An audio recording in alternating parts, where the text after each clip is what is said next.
అరే లేని ఏనుగు రఘురామ కృష్ణరాజు నీకెందుకురా నా జోలు?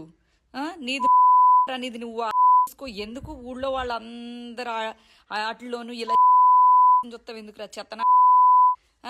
యారా సాంబిగా సాంబిగా నీకు కూడా బాగా దోల ఎక్కువైందిగా. ఊరు లారీలు ఆపుకుని పెట్టుకుని నా గురించి కామెంట్లు చేపిస్తారా? మీ బతుకులు మీరును. ఎక్కడ జగనన్న మళ్ళీ ప్రభుత్వంలోకి వచ్చేస్తారో, లేకపోతే ఆ రాయి వేసిన ఉదంతంలో జగనన్నకి ఎక్కడ సింపతి క్రియేట్ అయిపోయి జనాల్లో ఇదేంటి ఒక సింపతి క్రియేట్ అయిపోతుందో అనే బాధ, కసి, కోపం, కుళ్ళుబోత్తనం అది అంతా మీ మొహంలో కనబడిపోతుందిరా. ఆ జారిపోయిన జాంకాయ మొహం ఒకటి వేసుకుని ఉంటాడే ఆ బొల్లిగాడు, చిచ్చి చిచ్చి చిచ్చి చిచ్చి ఆ బొల్లిగాడి కోసం మరీ ఇంత దిగజారిపోవాలరా?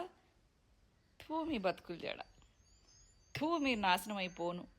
ఇంకొక 2 నెలల్లో మీ మొఖాలు ఎక్కడ పెట్టుకుంటారో, మీరు ఎక్కడికి పారిపోతారో, ఇదేంటి ఆంధ్రా నుంచి ఎప్పుడు ఖాళీ చేస్తారో చూస్తానే ఉంటా. మొత్తం లిస్టు రెడ్ బుక్లో రాసుకున్నాంగా మేము కూడా. ఇక్కడ ఎవరు ఆంధ్రాలో నుంచి పారిపోయే వాళ్ళు ఎవరున్నారో మాకు కూడా తెలుసు.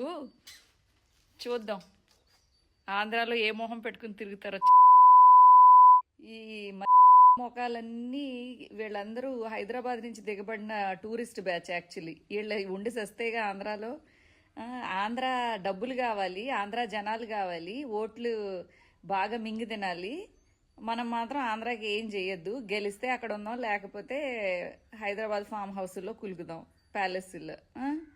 చెత్తన ఏ నమ్మకం పెట్టుకుని అసలు మీకు ఓట్లేస్తారని జనాలు అనుకుంటున్నారా? ఎప్పుడైనా రఘురామ కృష్ణరాజు కానీ, పప్పుగాడు కానీ, లేకపోతే పవన్ కళ్యాణ్ గాడు కానీ, ఈ ఒంటి నిండా రోగాలు పుట్టగాడు రేపో మాపో పోయే చంద్రబాబు గాడు కానీ, ఒరే చంద్రబాబు నువ్వు రేపో మాపో పుట్టుకుమన్నావు అనుకోరా, ఆంధ్ర ప్రజల పరిస్థితి ఏంటి? నిన్ను ఎలా నమ్ముతారనుకుంటున్నావు? నీకు ఎలా ఓటేస్తారనుకుంటున్నావు? కొంచెం అన్నా బుర్ర పెట్టుకుని ఆడవరా? రేపో మాపో సచ్చేవాడికి ఎవరు ఓట్లేరు. చెత్తన రాళ్ళేంచే తెంగర. ఎంత చిల్లరా చిచ్చి బ్లేడ్ బ్యాచ్ రా నువ్వు చెత్తన.